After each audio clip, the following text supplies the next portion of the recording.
नमस्कार, मैं डॉक्टर कंचन सिंह। आज के इस वीडियो में आप सभी से बात करने वाली हूँ कि आप अपने जीएफआर के लेवल को नेचुरल तरीके से कैसे इंक्रीज़ कर सकते हैं, कैसे बढ़ा सकते हैं। तो चलिए वीडियो को स्टार्ट करते हैं। जब भी क्रेटिनिन का लेवल बढ़ता है, आपको देखने को मिलेगा कि आपका जीएफआर का लेवल कम होता जा रहा है। जैसे ही क्रेटिनिन का लेवल कम होता है, जीएफआर का लेवल बढ़ जाता है। जीएफआर का मतलब है ग्लोमेरुलर फिल्ट्रेशन रेट। जीएफआर की जितनी वैल्यू होती है उतना आपकी किडनी अच्छे तरीके से काम करती है। अगर हम एक अडल्ट की बात करते हैं तो अगर 90 प्लस उनका जीएफआर का वैल्यू है, इसका मतलब है कि आपकी किडनी हेल्दी है। अगर वहीं पे जीएफआर का वैल्यू अगर 60 के नीचे है तो उसका मतलब है कि आपकी किडनी इफेक्ट हो चुकी है, किडनी प्रॉपर तरीके से काम नहीं कर पा रही है और किडनी का काम है फिल्ट्रेशन करना, यानी कि वेस्ट मटेरियल को बाहर करना। तो इसका मतलब है कि अगर जीएफआर का वैल्यू 60 से नीचे है तो आपकी किडनी प्रॉपर तरीके से काम नहीं कर पा रही है। अगर वहीं जीएफआर का वैल्यू 20 से नीचे आ गई है, इसका मतलब है कि किडनी आपकी फेल हो चुकी है और किडनी पूरी तरीके से काम करना बंद कर चुकी है। अब हम अपने जीएफआर के लेवल को नेचुरल तरीके से कैसे इंक्रीज़ कर सकते हैं, तो इसके लिए आपको कुछ टिप्स फॉलो करना होगा। तो पहला टिप्स है, अगर आप ब्लड प्रेशर के पेशेंट हैं या आप डायबिटीज़ के पेशेंट हैं तो आपको अपना ब्लड प्रेशर मॉनिटर करना होगा। अगर आपका ब्लड प्रेशर 140/90 के करीब है तो आपको प्रॉपर मेडिकेशन लेना है और अपने ब्लड प्रेशर को मैनेज करना है। जहाँ ही आप अपने ब्लड प्रेशर को मैनेज करते हैं, आपके क्रेटिनिन का लेवल डाउन होगा और आपका जीएफआर का लेवल बढ़ता हुआ दिखेगा। सेम ऐसे ही अगर आप डायबिटिक के पेशेंट हैं तो आपको अपने शुगर को मेंटेन करना होगा। जैसे ही आप अपने शुगर के लेवल को मेंटेन करते हैं, आपका क्रेटिनिन का लेवल कम होगा और जीएफआर इंक्रीज़ हो जाएगा।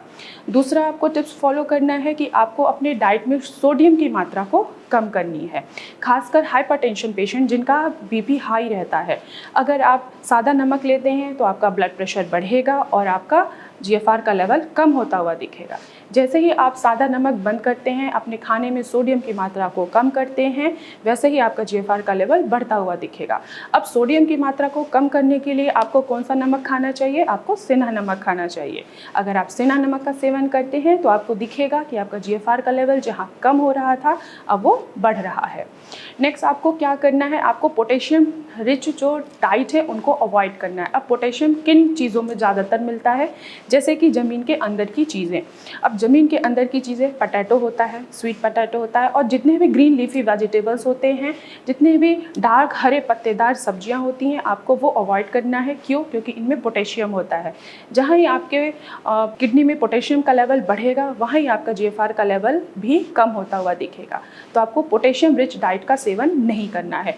कुछ ऐसे फ्रूट्स हैं, कुछ ऐसे वेजिटेबल्स हैं जिनमें पोटेशियम की मात्रा कम होती है, जैसे कि पपाया। आप पपाया का सेवन कर सकते हैं। आप कच्चे पपीते की सब्जी बना के भी खा सकते हैं। इनमें पोटेशियम की मात्रा कम होती है, जो आपके जीएफआर के लेवल को कम करने के बजाय बढ़ाएगा। हाँ, इसके अलावा आप कुछ दालों का भी सेवन कर सकते हैं जो आपके जीएफआर के लेवल को ही बढ़ाएगा। जैसे कि प्रोटीन जो दालें हैं, जो हाई रिच प्रोटीन है, उनको आपको अवॉइड करना। अब हाई रिच प्रोटीन क्या क्या हो सकती हैं? जैसे कि मीट हो गया, मटन हो गया, चिकन हो गया, इनमें बहुत ज़्यादा प्रोटीन की मात्रा पाई जाती है। अब प्रोटीन की मात्रा कौन से हम अनाज में मिलता है? जैसे कि दाल हो गया। अब वो कौन सी दालें हैं?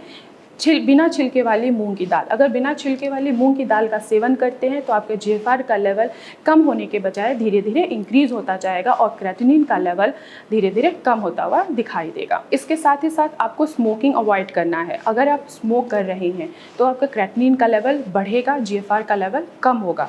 तो आप अगर स्मोकिंग करते हैं तो आपको स्मोकिंग बिल्कुल भी नहीं करना है। क्यों? क्योंकि आपको अपने जीएफआर का लेवल को बढ़ाना है। नेक्स्ट टिप्स है कि आपको पानी की मात्रा को बैलेंस में करके रखना है। अगर आप किडनी के पेशेंट हैं तो आपको ज़्यादा पानी का सेवन नहीं करना है।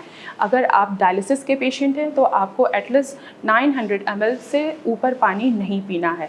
अगर आपकी डायलिसिस नहीं हो रही है तो एटलीस्ट आप एक दिन में एटलीस्ट 1 से 1.5 लीटर पानी का सेवन कर सकते हैं, जिससे आपका क्रेटिनिन का लेवल बढ़ता हुआ नहीं दिखेगा और जीएफआर का लेवल धीरे धीरे बढ़ेगा। तो ये कुछ टिप्स को फॉलो करके आप अपने जीएफआर के लेवल को इंक्रीज़ कर सकते हैं। तो आज की वीडियो में बस इतना ही। फिर मैं मिलूंगी नेक्स्ट वीडियो में।